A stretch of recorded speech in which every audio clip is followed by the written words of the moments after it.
Bonsoir tout le monde, merci de nous avoir rejoints ici pour ce nouveau Doc Café, ici à la brasserie Sauvien. Merci d'être présents si nombreux. Si vous n'êtes pas là pour le Doc Café, c'est pas grave non plus, il faudra juste supporter un peu des discours, mais enfin je pense que beaucoup d'entre vous, vous êtes là pour ce rendez-vous. Ce rendez-vous, la vérité scientifique, si je mens, la recherche entre rigueur et soupçon. En août 2014, un chercheur japonais, Yashi Sasai, qui est un chercheur de réputation mondiale sur les cellules souches, longtemps envisagé comme prix Nobel, a été retrouvé, s'est suicidé, motivé par un soupçon de fraude scientifique. Cela va aboutir au retrait de 2 articles dans la revue Nature. Une enquête interne de l'institut dans lequel il travaillait a montré que ce n'était pas lui qui était à l'origine de cette fraude, mais une de ses collègues qui avait publié avec lui. Alors, que peut-on conclure de cet épisode? C'est que la science n'est pas épargnée par la fraude, évidemment, d'abord, et puis que cette fraude peut trouver son origine aussi dans la compétition entre chercheurs. Mais tout cela, certainement, relève d'exceptions, quoique. C'est encore une question qu'on peut poser. On a connu toute une série d'exemples ces dernières années de fraudes scientifiques avérées dans le domaine du génie génétique, dans le domaine de la nanoélectronique notamment, par exemple. Mais finalement, le phénomène est-il aussi important que ça? Eh bien, nous aurons tout à l'heure peut-être l'une ou l'autre réponse à cette question. C'est une question d'ailleurs qui est prise très au sérieux par les scientifiques eux-mêmes, qui se préoccupent beaucoup des questions de fabrication, de falsification, de plagiat de l'information. Il y a des comités d'éthique qui sont créés à l'intérieur d'ailleurs des universités. Et tout ça est de nature à entacher la confiance du public à l'égard de la science. Ça amène à quelques observations personnelles. Ce sont les médias qui répercutent les informations scientifiques auprès du grand public, en tout cas. Et là se pose la question de la fabrication de l'information scientifique par ces médias, car c'est rarement un jeu entre égaux. Au contraire d'autres domaines de l'information, on a parfois des journalistes hyper spécialisés et hyper compétents. On est souvent là dans un discours où nos sources, on dépend de la source scientifique, on n'a pas l'occasion de vraiment recouper l'information. Deuxièmement, ça dépend du public aussi, de son niveau d'information, de ses capacités à traiter l'information. Et là, les nombreuses ressources à disposition, notamment sur le web, permettent de contrôler l'information et même de démasquer plus facilement encore qu'avant les faussaires. Une troisième réflexion pourrait être aussi de se dire qu'en même temps, malgré ce contexte, le discours scientifique reste un discours très bien connoté, qui inspire la confiance, mais dès lors qu'il peut même subir la tentation d'être instrumentalisé par certains pour donner un vernis de respectabilité, de confiance à certaines productions, à certains discours, et je pense que nous en parlerons tout à l'heure. Alors nous en parlerons avec qui? Eh bien, nous en parlerons avec, comme d'habitude ici dans les Doc Café, avec 3 chercheurs, 3 professeurs de l'université. Nous en parlerons avec Thibaut Demeyer, qui est tout au bout de la table. Thibaut Demeyer est doctorant en philosophie des sciences, il fait des recherches sur l'épistémologie, et dans son petit exposé introductif pour amorcer le débat, il se proposera de répondre à la question « Qu'est-ce que la science ?» Nous poursuivrons avec Bernard Cochet, qui est à côté de lui, qui est directeur de la bibliothèque de Jean Blou Bibliothèque, le directeur des presses universitaires de Jean Blou. Il est psychopédagogue de formation, il a aussi une diplôme également en sciences de l'information, et par ailleurs, c'est un multidiplômé, docteur en sciences agronomiques, dans des domaines bien différents. Avec lui, nous verrons précisément les conditions de cette fonction à la fois de bibliothécaire et en même temps de directeur de presse universitaire, les conditions de la publication dans ce monde des revues qui est peut-être un peu méconnu de votre côté, et il va nous décrypter un peu ce monde qui est finalement un monde très contrôlé. Et puis nous aurons Jérémy Amers, qui est juste à côté de moi, qui est un chercheur en audiovisuel, qui travaille au département de médias, culture et communication, qui donne des cours en fait d'éducation aux médias. Et avec lui, on va aborder la question de ces fake news, mais de ces scoops en fait faussement scientifiques, avec certainement à la clé un appel à une forme de vigilance critique à l'égard de ces discours scientifiques. Voilà, je propose sans tarder de commencer, donc la parole est à Jérémy Demeyer. Thibaut Denier. Bonsoir, merci. Moi, on m'entend? Alors, plus près du micro. Ok. Donc on m'a demandé de répondre à deux questions. Qu'est-ce que la science et qu'est-ce que l'épistémologie? Donc c'est évidemment très difficile d'y répondre en 10 minutes, mais je pense qu'on peut déjà réduire cette question à une seule question. Parce que l'épistémologie est la branche de la philosophie qui tente justement de répondre à la première question. Donc en répondant à la première, je pense qu'on répond en quelque sorte aussi à la deuxième. Et comme vous vous en doutez, il y a énormément de manières de tenter de définir les sciences. Et peut-être qu'un des buts principaux de ma présentation sera de montrer qu'il est très difficile de définir ce qu'est la science.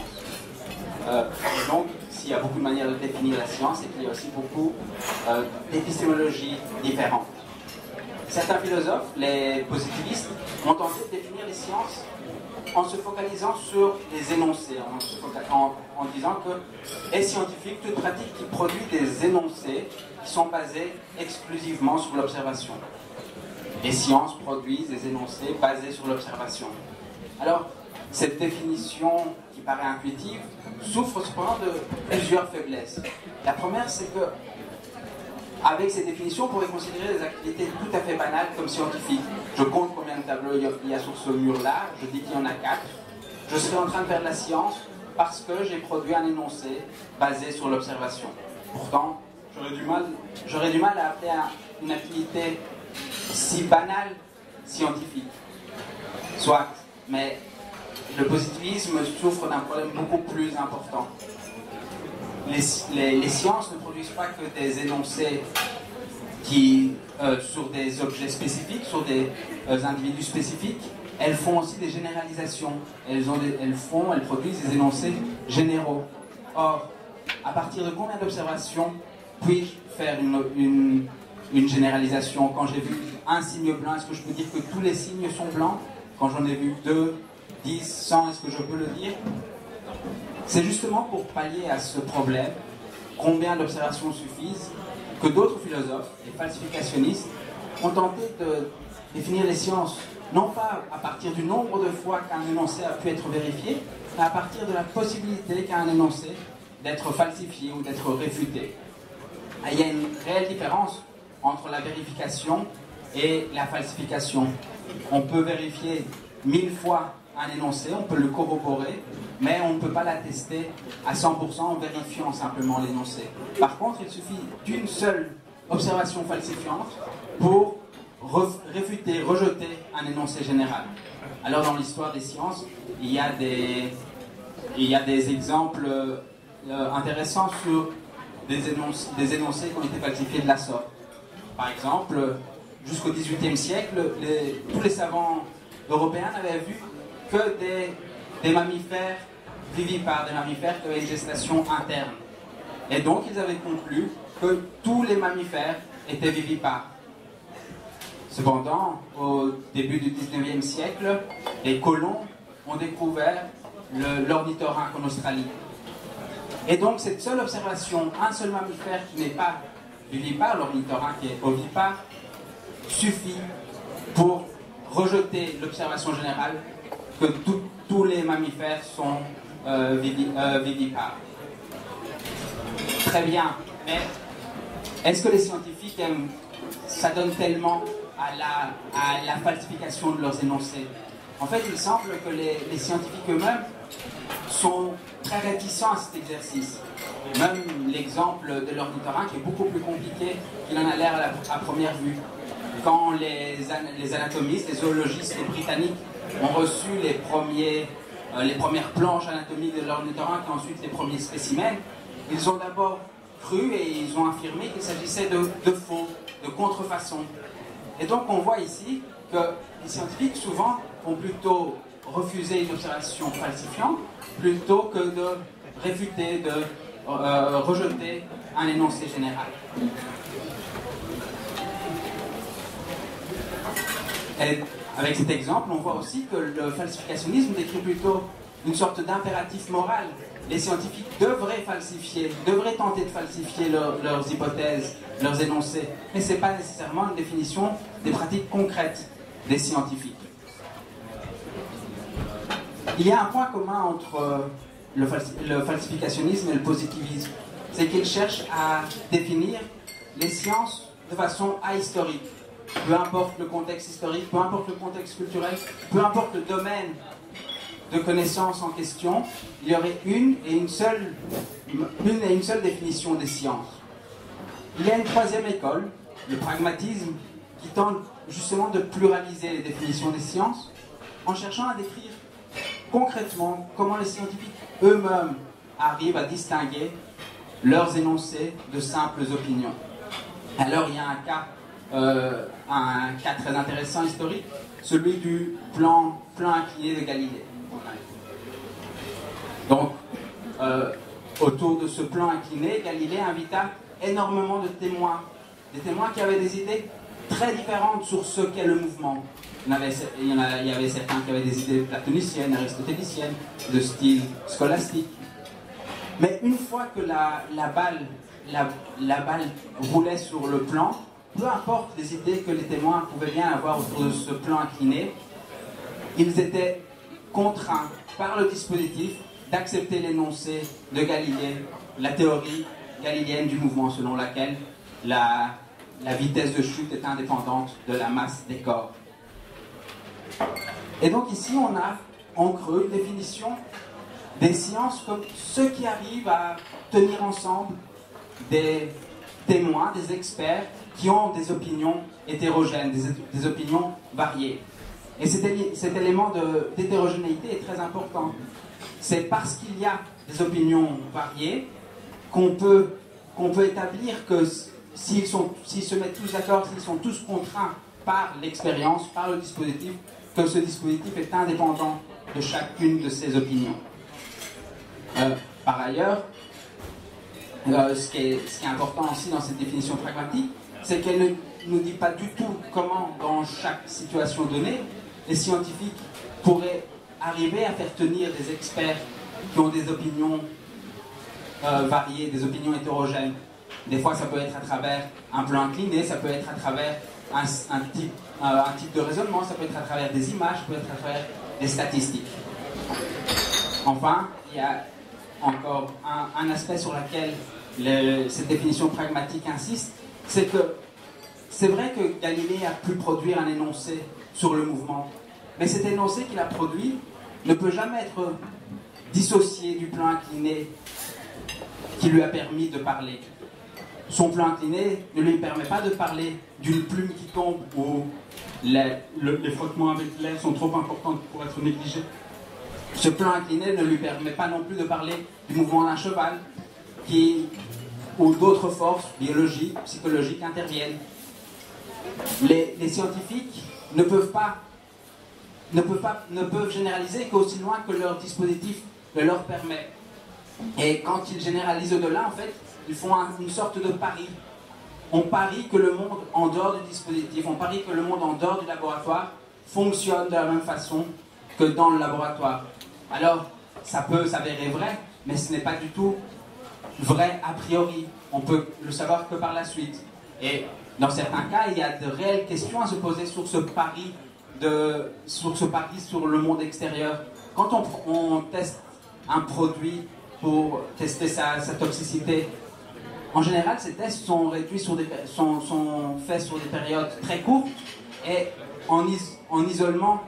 Et donc, ce dispositif, ce test, ne correspond pas du tout à la façon dont les produits sont utilisés à long terme dans les maisons en mélange avec d'autres produits. Donc ici, peut-être que le pari n'est pas aussi justifié que dans d'autres cas. En tout cas, ce qui est important avec cette idée de pari, c'est qu'il faut tout le temps rester, quand on pense aux généralisations, tout le temps rester vigilant par rapport aux sciences quand elles sortent des laboratoires. Voilà, merci. Voilà, merci. Après ces théories plus générales, nous allons rentrer dans le contrôle du travail des scientifiques à travers ce qui est l'essence de leur travail, la publication, et le manque de cette publication, avec Bernard Cochet. Ok, donc maintenant je vais vous parler un petit peu de la façon dont les chercheurs communiquent entre eux et la façon dont les chercheurs communiquent normalement. Donc le phénomène ou l'utilisation des revues scientifiques. Et donc, je ne sais pas si vous... Enfin, certains peuvent voir les écrans, d'autres ne les voient pas. Donc j'ai le bon côté des choses et le moins bon côté des choses. Donc normalement, les revues scientifiques sont des revues qui valident les contenus qu'elles proposent. Et donc, je vais passer à l'écran suivant. Donc, on peut dire que la publication scientifique transforme les résultats de la recherche scientifique en connaissances qu'on appelle communes, solides et stables pendant un certain temps. Et donc on peut représenter la communication scientifique comme un ensemble de processus, et processus qui passent par la recherche, mais qui passent aussi par la rédaction. Un auteur va rédiger un document, il va ensuite le soumettre à une revue qui va le valider, et donc c'est ce processus de peer review, de revue par les pairs, qui va nous garantir qu'un article est crédible, que les reviewers, que les pairs qui ont analysé l'article, qui l'ont lu et qui l'ont critiqué, valident le processus de recherche, valident les résultats, valident la façon dont la recherche a été décrite, et valident les résultats qui sont produits et qui alimentent cette connaissance scientifique. Et donc c'est important de penser à ce processus de peer review, qui est mis en doute par certains chercheurs, qui est souvent critiqué, qui prend du temps. Le processus de peer review, une revue qui fait un vrai processus de peer review, il faut compter entre 3 et 6 mois avant que l'article soit complètement validé, soit accepté par un comité de rédaction et soit publié, puis en ce qui nous concerne, en tout cas dans les sciences, soit mis en ligne sur les sites de revues scientifiques. C'est un processus qui prend du temps, c'est un processus dans lequel, en général, bien souvent, les chercheurs ne sont pas valorisés, et donc un chercheur qui passe du temps à faire un peer review ne va pas nécessairement être validé. Donc c'est un processus qui est souvent critiqué, il y a des alternatives qui sont proposées comme l'open peer review, c'est-à-dire la possibilité qu'un article soit mis en ligne et critiqué directement par un certain nombre de chercheurs. Il y a pas mal de projets qui existent et qui vont plus ou moins bien, mais il n'a pas encore été démontré que ce processus-là est meilleur que le processus tout à fait classique de peer review qui a été mis en place au début des années 60. Donc ce n'est pas si ancien que le processus est mis en place. Alors, je vous montrais le bon côté des choses, donc ça c'est normalement la façon dont les choses se passent. On estime qu'il y a à peu près 25 000 revues scientifiques de niveau, d'un bon niveau scientifique qui procèdent au processus de reviewing. Et à côté de ça, on a tout un tas d'autres pratiques qui sont probablement beaucoup moins acceptables. Et donc l'édition scientifique, la phrase que je lis ici, l'édition scientifique est une activité très profitable. Donc, il y a de l'argent derrière, donc il y a des processus scientifiques, des processus normaux derrière, mais aussi des processus économiques, des aspects économiques extrêmement importants. Et donc qui attire tout un tas d'escrocs aussi. La communauté scientifique a du mal à faire le tri.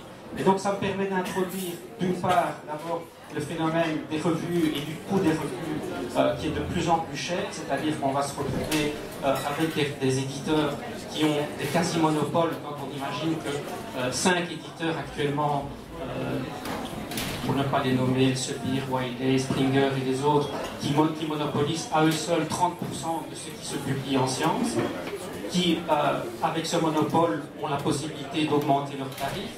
Avec ce monopole, ont aussi une visibilité beaucoup plus importante auprès des chercheurs, et donc bien souvent les chercheurs vont privilégier ces revues-là. Par ailleurs, ces éditeurs vont prendre de l'information qui est créée par des chercheurs payés par les pouvoirs publics, ils vont soumettre au reviewing ces articles auprès des chercheurs. Pas payer ces chercheurs pour le travail qu'ils vont réaliser, et ils vont en définitive vendre cette information par des abonnements à des bibliothèques universitaires qui sont aussi payées par les pouvoirs publics.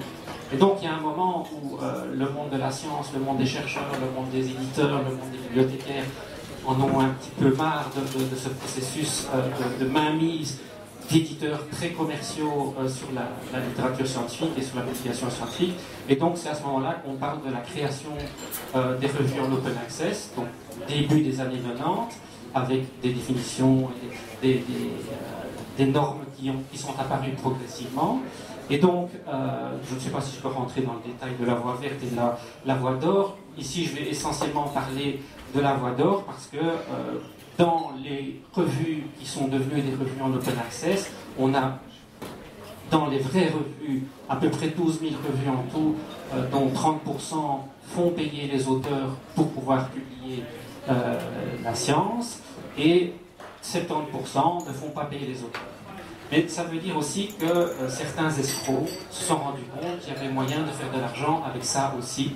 Et donc, il y a, depuis le début des années 2010, un certain nombre de revues qui ont été créées, des fausses revues, qui font croire aux auteurs que ce qu'ils publient, ce qu'ils écrivent est très bien, qui vont envoyer aux auteurs des signaux très positifs, en leur signalant, entre autres, qu'un article peut être validé, reviewé en 3 jours.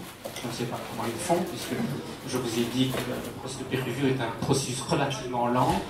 Il faut que l'article arrive, subisse une première lecture, qu'il soit validé par un comité de rédaction, qu'il soit envoyé chez les reviewers, que les reviewers aient le temps de lire l'article, que cet article revienne, que le comité de rédaction prenne une décision, renvoie aux auteurs les articles pour qu'ils soient corrigés, revérifiés, etc.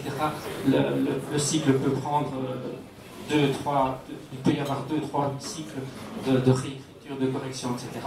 Alors que ces éditeurs-là nous annoncent qu'en 3 jours, le processus est fait et ils vont envoyer aux auteurs une lettre d'acceptation accompagnée d'une facture. Évidemment, ces articles n'ont jamais été revus, n'ont jamais été relus et sont publiés tels quels. Alors j'ai des exemples, mais on n'aura pas le temps de les montrer, sauf peut-être si dans la discussion ça vous intéresse de voir un petit peu le cas extrême d'un article qui a été accepté, qui n'a manifestement pas été ouvert par les éditeurs. Et donc on estime maintenant qu'il y a 10 000 fausses revues d'un côté et qu'on a 12 000 vraies revues en open access. Donc nous avons 22 000 revues en open access, dont la moitié sont des fausses revues. Alors, la qualité de la science, puisque c'est de ça qu'on parle aussi, on va pouvoir revenir dessus, puisque, en fait, ces éditeurs qui publient en open access ont évidemment tout avantage à faire la différence entre ces fausses revues et leurs revues à eux. Et donc, la qualité du travail des revues en open access s'améliore grâce à ces fausses revues, puisqu'ils sont obligés de montrer la façon dont ils travaillent, ils sont obligés d'expliquer comment fonctionne leur système de validation, ils sont obligés d'expliquer qui intervient, qui fait quoi, etc. Et donc, grâce à ça, je pense que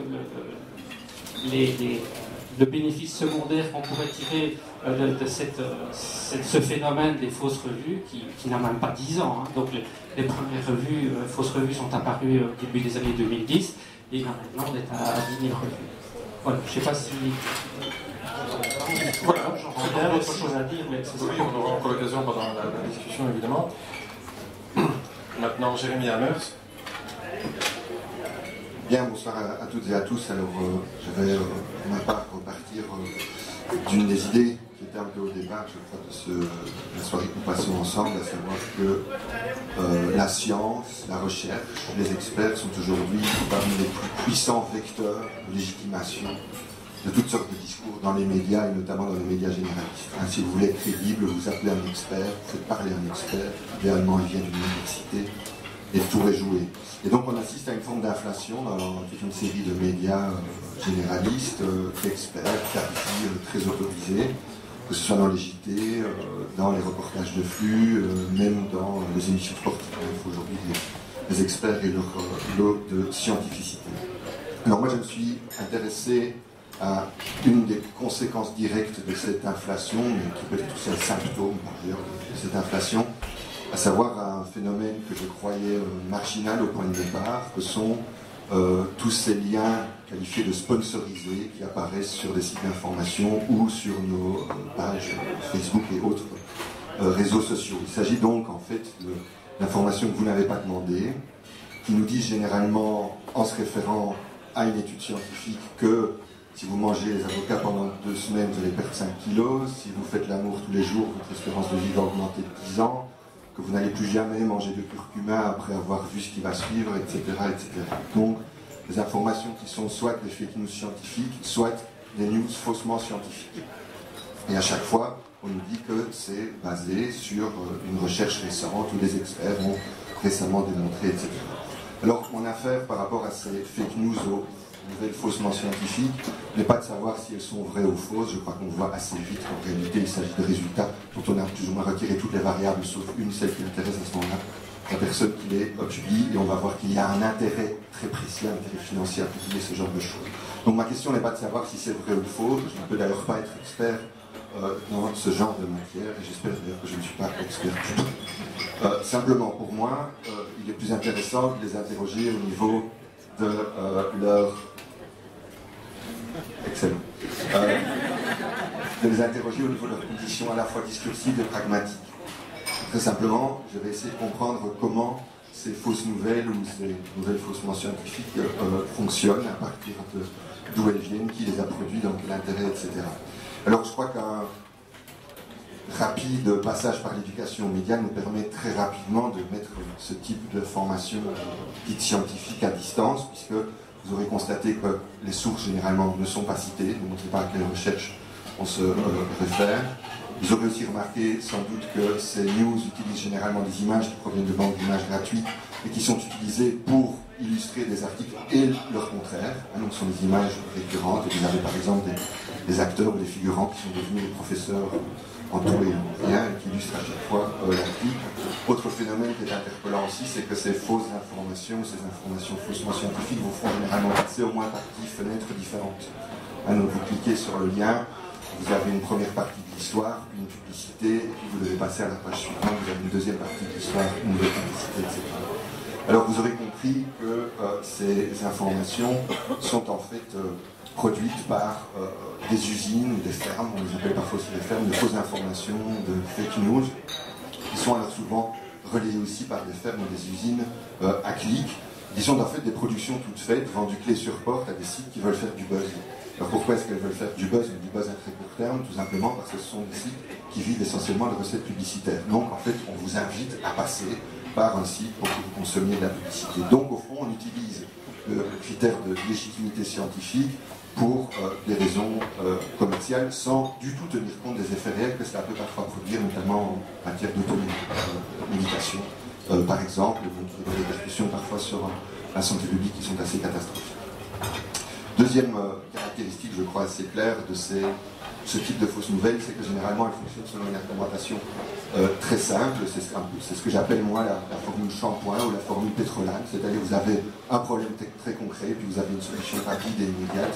C'est la notion que vous devrez appliquer sur ce problème. Sur quoi? Telle solution. La semaine suivante, ce sera une autre solution, et nous avons tous la mémoire courte, surtout quand nous sommes sur le net. Donc un système qui fait que vous avez un problème concret, puis une solution très simple, et tout ça se réfère systématiquement à la science. Alors notre réaction spontanée, c'est de dire, mais au fond, où est le problème? N'allons plus voir ce type de page, ne suivons plus ce type de lien sponsorisé, et revenons à la science rigoureuse, la vraie science, la science professionnelle, la science des universitaires. Alors, pour ma part, et c'est peut-être là que je vais être un tout petit peu provocateur, ce n'est pas une réponse adéquate. Je pense que ce n'est pas une réponse adéquate. C'est en tout cas une réponse qui risque de nous aveugler à un autre phénomène qui relève pour moi aujourd'hui de la contamination entre la communication de ces fausses nouvelles scientifiques ou de ces nouvelles faussement scientifiques d'une part, et la communication médiatique autour de la recherche considérée comme vraie et fiable. Il me semble en effet qu'il y a aujourd'hui un point commun communicationnel ou médiatique entre la fausse recherche et la vraie recherche. Alors je voudrais tout de même, avant de passer à ce dernier point, mettre une chose au clair, enfin mettre une chose au point, c'est que, évidemment, pour moi, il y a une différence fondamentale entre la fausse et la vraie recherche. Donc ici, je me place, dans la suite de ce que je vais dire, uniquement dans le point de vue de l'analyse médiatique. On va essayer de comprendre comment la fausse et la vraie recherche sont diffusées dans les médias. Donc il y a ce risque de contamination pour une raison très simple, c'est que la recherche scientifique aujourd'hui, notamment la recherche universitaire, dès qu'elle est diffusée dans les médias, et pas seulement, elle doit répondre en fait aux mêmes critères aux mêmes intérêts que la fausse recherche. Vous aurez remarqué d'abord qu'elle doit être absolument communicable. Aujourd'hui, quand on donne la parole à un chercheur dans les médias, en moyenne c'est 45 secondes de parole. Si vous intervenez un jour en tant qu'expert, quoi que ce soit d'ailleurs, nous aurons bien parlé, généralement on va dire que vous avez 30 secondes, vous êtes habile, vous arriverez à en piquer 45. Si vous avez la chance d'intervenir dans ma table première, vous direz que vous avez 60 secondes et vous essayerez d'en prendre 1 minute 30 en cavalant et en ne vous laissant pas interrompre par le fait. Donc ça c'est la vérité aujourd'hui, ou c'est la réalité en tout cas de la communication de la recherche scientifique dans les médias généralistes, pas dans tous les médias généralistes, pas dans tous les formats, il y a des émissions qui prennent le temps, mais il me semble quand même que la tendance générale qui menace aussi la communicabilité de la recherche à laquelle nous incite parfois l'université, elle est bien dans ce format extrêmement court. L'autre danger qui est directement lié à la fausse recherche ou à la fausse information scientifique, c'est son intérêt commercial. Vous n'êtes pas sans savoir, vous n'êtes pas sans ignorer que de plus en plus de chaires universitaires qui sont sponsorisées aujourd'hui. Donc il y a bien énormément d'intérêts privés, et bien souvent, selon les disciplines en tout cas, un projet de recherche est financé en fonction de sa rentabilité quasi immédiate.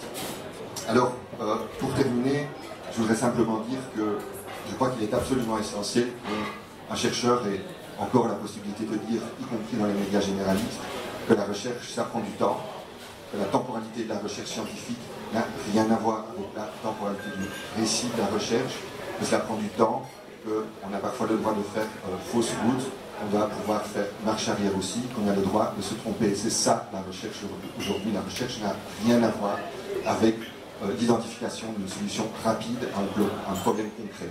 Et si nous continuons, scientifiques ou experts, entre guillemets, à intervenir dans les médias selon des formats qui nous demandent souvent des réponses très rapides et très concrètes à des problèmes tout aussi concrets, on va s'écarter au fond de ce qu'est la vraie recherche et on va surtout éloigner la vraie recherche du monde réel. On prétendra qu'on est ancré tout à fait dans le monde réel et qu'on est sorti de l'université. En réalité, on s'est écarté du monde réel pour une raison très simple, c'est que la réalité est complexe.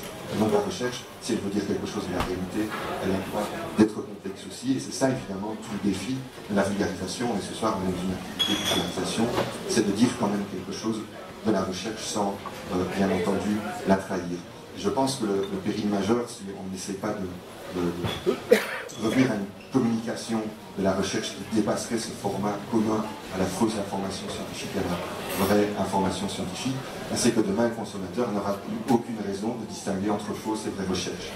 Et je suis même prêt à prendre le pari que la fausse recherche, elle communique bien mieux que nous, et nous risquons à ce moment-là de perdre nos derniers lecteurs. Voilà, je vous remercie.